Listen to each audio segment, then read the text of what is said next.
जय श्रीमन नारायण। अगली टिप्पणी जौन हम कहब उ रामानुजदास श्रीमान गट्टू वेणुगोपाल स्वामी द्वारा बताई गया है। अध्याय 3 कर्मयोग श्लोक 35। श्रेयान् स्वधर्मो विगुणः परधर्मात् स्वनुष्ठितात् स्वधर्मे निधनं श्रेयः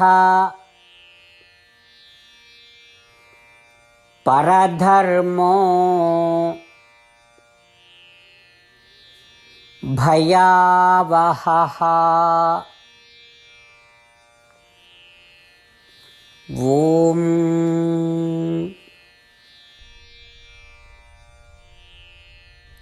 गीताचार्य श्री कृष्ण परमात्मा अर्जुन सहित हम सब का निष्काम कर्म की शिक्षा देता है। परमात्मा कहता है, अर्जुन, कर्म करब एक आदत है जौन स्वाभाविक रूप से इंद्रियों से आवत है। एका स्वधर्म कहा जाता है। एका दोबारा नए सिरे से सीखे की जरूरत नहीं है। तो हर इंद्रियां जिस चीज के आदि नहीं है वो है कर्म को छोड़ के ध्यान में बैठब, जेका पर धर्म कहा जाता है। काहे कि तोरे इंद्रियों के लिए ये विरोधाभासी व्यवहार है, इसलिए हम एका पर धर्म कही थे। अपने निर्धारित कर्तव्यों के पालन करना ही तो स्वधर्म है। परिवार, वंश, पेशे, समाज और आध्यात्मिकता से संबंधित इन कर्तव्यों का बिना किसी फल के अपेक्षा के पूरा किया जाए चाहिए। एका कर्म योग कहा जाता है। ये कर्म योग ही तो स्वधर्म है।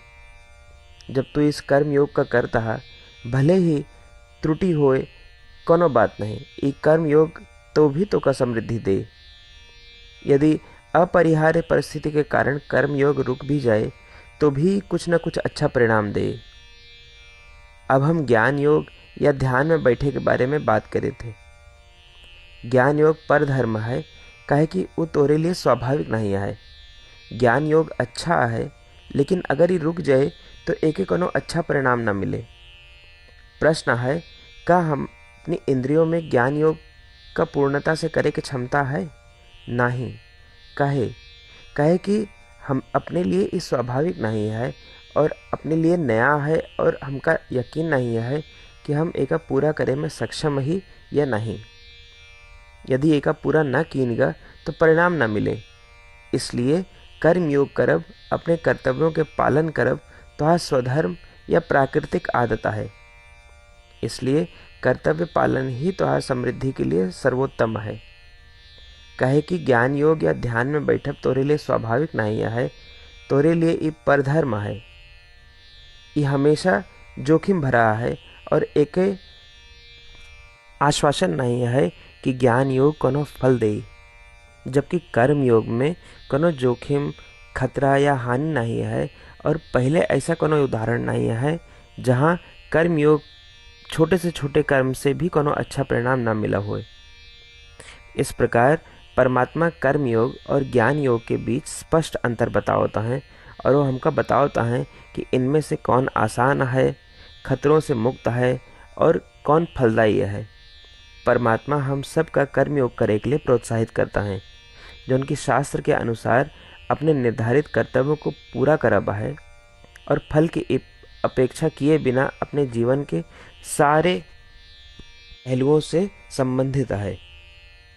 आओ हम सब पूर्ण विश्वास के साथ अपने कर्तव्यों के पालन करब शुरू करी और जौन कुछ भी कीनगा है वो निश्चित रूप से अच्छे फल दे, लेकिन फल की उम्मीद किए बिना अपने कर्म जारी रखी, यानी कि निष्काम कर्म जारी रखी। श्रीमद् भगवद गीता के पूरा निचोड़ श्री कृष्ण परमात्मा अध्याय 18 के श्लोक 65 से 70 के 8 कर्मों में रख दे हैं। श्री कृष्ण कहें, ये 8 बात मानने वाले पे हमार स्नेह है। ये भक्तन की हम हर प्रकार से सुरक्षा करें। श्री कृष्ण परमात्मा द्वारा कही पूरी श्रीमद् भगवत सुनने के बाद अर्जुन कहन करिष्ये वचनम तव, माने कृष्ण हम तोहरे कहे अनुसार ही करब। यह कारण कृष्ण अर्जुन पे हर तरह की विजय और सफलता के अनुकंपा करें। चला हमो परमात्मा के वचन दी कि हम भी ये 8 कर्म करब। ये वचन से बढ़ के कोनो पूजा तप या यज्ञ नहीं बा।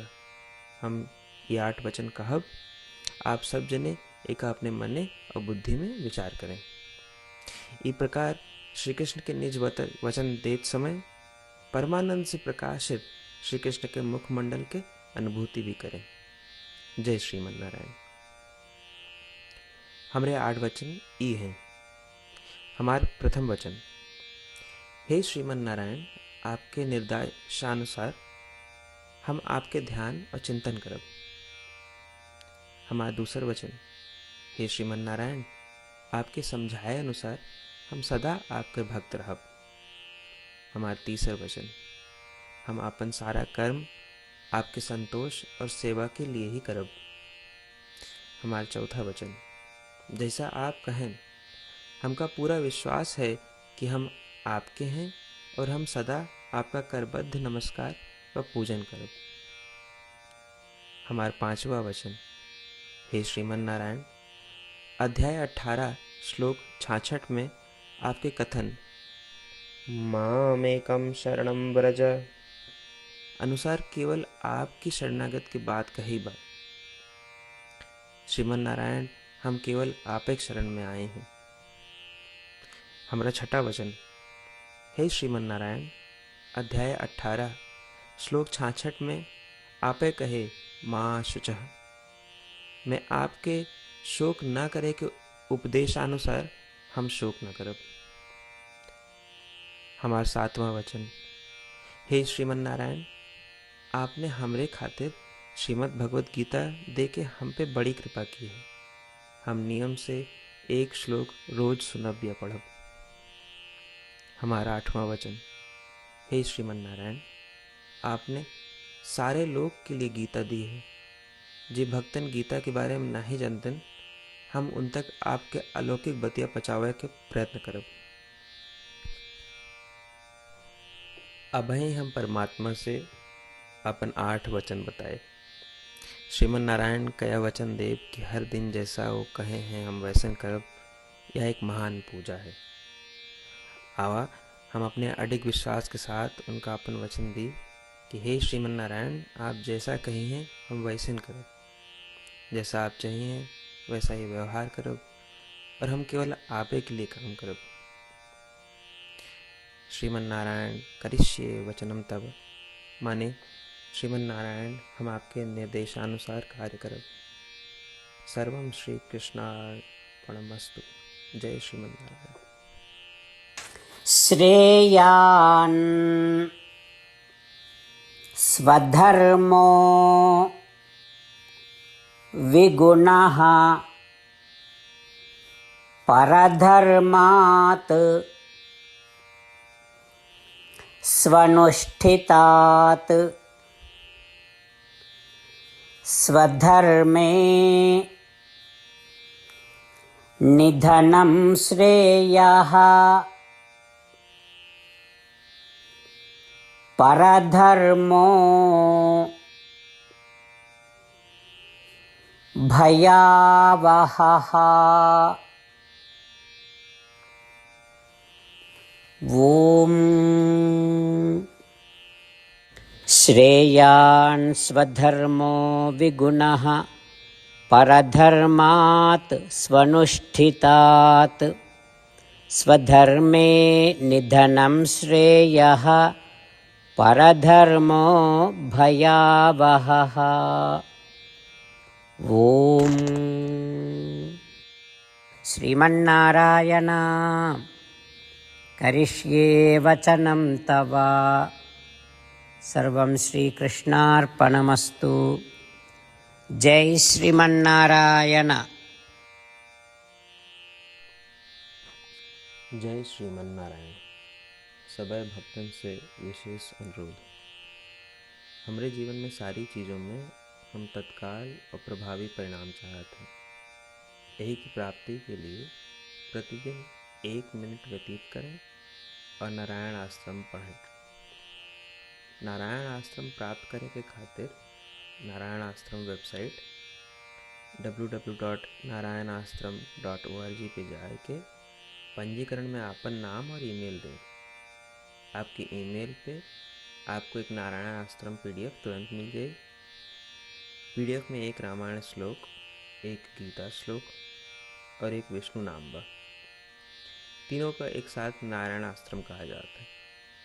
प्रत्येक व्यक्ति के इन श्लोकों के भिन्न भिन्न संयोजन प्राप्त होते। जब सब 24,000 भक्तन के साथ प्रतिदिन अपने नारायण आश्रम को पढ़त हैं या सुनत हैं तो संपूर्ण रामायण पारायण के 1 माला, श्रीमद् भागवत गीता पारायण के 33 माला, श्री विष्णु सहस्त्रनाम स्तोत्र पारायण के 24 माला प्रतिदिन पूरी होत। ये एक ऐसा उल्लेखनीय और असाधारण परिणाम है जो हर दिन ऐसा करे से निकलत। एक के लिए आप और आपके परिवार वाले तुरंत जाके अपन नारायण आश्रम प्राप्त करें। जय श्रीमन नारायण।